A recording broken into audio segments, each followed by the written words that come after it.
Salam sejahtera, terima kasih kena bersama dengan saya di Nazilin Unity Channel. Siapa kata penyokong PKR, penyokong Anwar Ibrahim makin lama makin kurang. Walaupun sibuk menyatakan di media sosial, pembangkang Perikatan Nasional sibuk.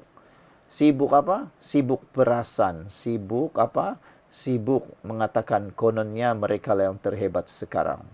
Mereka mengandaikan kononnya Perikatan Nasional adalah parti yang paling diminati sekarang. Pembangkang mengatakan Pakatan Harapan PH dan PKR makin hilang kuasa, makin hilang penyokong. Tapi semua itu satu penipuan yang ketara apabila satu laporan dinyatakan penyertaan luar biasa lebih 17.500 dalam menyertai pemilihan PKR. Nampaknya kepimpinan Anwar Ibrahim makin hari makin mengembang.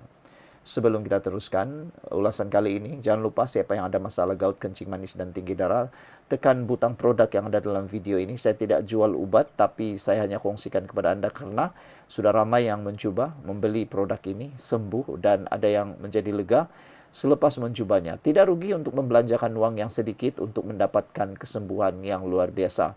Ramai sudah yang ada testimoni membelinya karena harganya sekarang ialah harga promosi sebenar menjelang Raya Ramadan ini.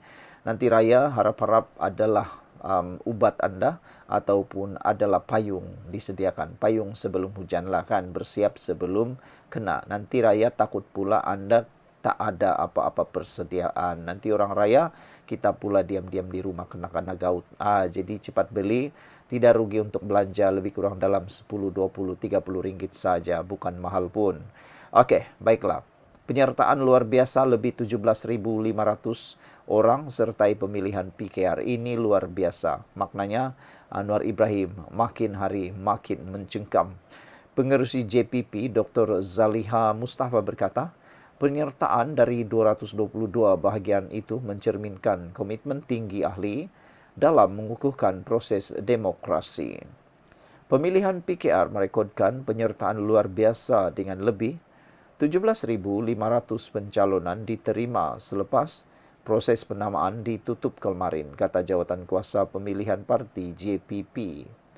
Pengerusi Dr. Zaliha Mustafa berkata, penyertaan dari 222 bahagian itu mencerminkan komitmen tinggi ahli parti dalam mengukuhkan proses demokrasi dalaman yang matang dan inklusif.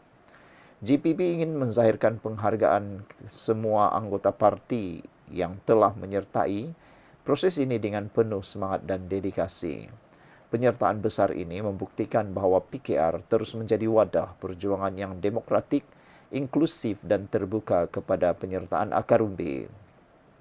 Beliau juga berkata proses bantahan calon dibuka semula hari ini sehingga 20 Mac. Disusuli proses rayuan terhadap bantahan dari 24 hingga 25 Mac. Ia bagi memastikan ketelusan dan keadilan kepada semua calon bertanding.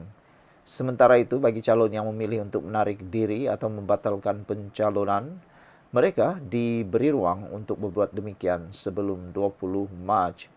Menurutnya, senarai muktamad pencalonan bagi bahagian pemuda dan wanita akan diumumkan pada 28 Mac. PKR dijadual mengadakan pemilihan peringkat bahagian dari 11 hingga 20 April, manakala bagi pusat berlangsung pada 24 Mei. Sekian dulu untuk kali ini. Jangan lupa tinggalkan komen Anda. Salam sejahtera. Selamat datang ke channel ini.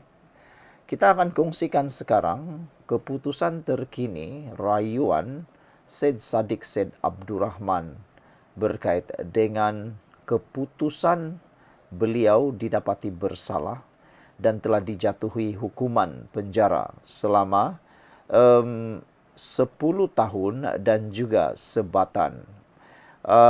Penjara 7 tahun, maaf saya bukan 10 tahun. Penjara 7 tahun, 2 sebatan serta denda 10 juta.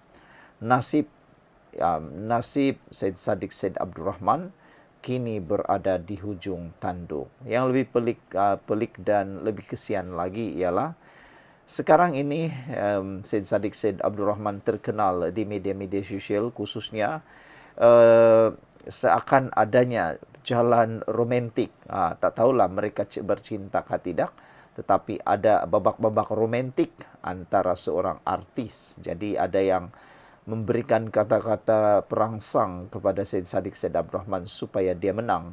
Kalau tidak, kata mereka, nanti kesianlah pula Syed Saddiq Said Abdurrahman. Tak sempat, mungkin kalau dah jodoh, tak sempat kahwin pula dengan artis itu, kata mereka, nanti masuk penjara pula. Jadi doakanlah kejayaan beliau. Sebelum kita teruskan ulasan kali ini, jangan lupa, bagi mereka yang ada masalah kencing manis, gout, dan tinggi darah, saya kongsikan kepada Anda. Saya tak jual, saya hanya kongsikan kepada Anda karena sudah ramai yang mencubanya dan sudah membelinya dengan harga yang sangat murah sekarang ini, promosi sepanjang raya. Obat gout, tinggi darah, kencing manis, tekan butang produk yang ada dalam video ini. Beli sekarang karena harganya sangat murah dan sudah ramai yang menggunakannya. Sudah banyak testimoni yang luar biasa dan mereka kata dapat digunakan untuk payung sebelum hujan, persediaan sebelum raya nanti. Tak rugilah kan, coba melabur dalam lebih kurang dalam beberapa puluh ringgit. Kita pun tak tahu, mana tahu itu jalannya untuk Anda sembuh. Keputusan rayuan sabitan hukuman Syed Saddiq Said Abdurrahman akan diketahui esok. Pendengaran rayuan ahli Parlimen Muar Syed Saddiq Said Abdurrahman terhadap sabitan dan hukuman 4 pertuduhan berkaitan dana angkatan bersatu anak muda armada yang dihadapinya akan didengar esok di Mahkamah Rayuan di sini. Sebelum ini, Syed Saddiq, 32 tahun, dalam satu kenyataannya memaklumkan akan memulakan proses rayuan selepas menerima penghakiman bertulis daripada Mahkamah Tinggi Kuala Lumpur. Sehubungan itu, Syed Saddiq berkata beliau telah mengarahkan pasukan peguamnya, Datuk Muhammad Yusuf Zainal Abidin dan Datuk Hisam Teh Pok Tek, untuk segera melengkapkan rayuan tersebut. Terdahulu dalam penghakiman yang dikeluarkan pada 28 November tahun lalu, Mahkamah Tinggi berpendapat tindakan Syed Saddiq mengarahkan pengeluaran wang 1 juta ringgit tanpa kelulusan Majlis Pimpinan Tertinggi Presiden Parti Pribumi Bersatu Malaysia merupakan satu kesalahan pecah amanah. Selain itu, Mahkamah turut berpendapat tindakan tertuduh menyimpan dan membahagikan wang tunai yang dikeluarkan tanpa disimpan di suatu tempat yang selamat di Pejabat Angkatan Bersatu Anak Muda juga menimbulkan satu inferens niat jahat.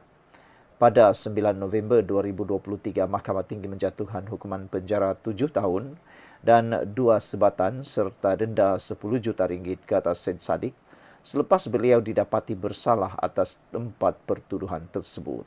Hakim Datuk Azhar Abdul Hamid menjatuhkan hukuman penjara 3 tahun dan 1 sebatan bagi kesalahan bersubahan melakukan pecah amanah, 2 tahun penjara dan 1 sebatan bagi pertuduhan salah guna harta, manakala bagi 2 kesalahan penggubahan wang haram masing-masing dipenjara 2 tahun dan denda 5 juta. Jika gagal membayar denda, Syed Saddiq boleh dipenjara 4 tahun. Bagaimanapun, pada 9 November 2023, Hakim Azhar membenarkan Syed Saddiq menangguhkan pelaksanaan semua hukuman manakala syarat jaminan dikekalkan sementara menunggu rayuan di Mahkamah Rayuan. Sekian untuk kali ini. Jangan lupa tinggalkan komen anda, tekan butang subscribe. Bye-bye.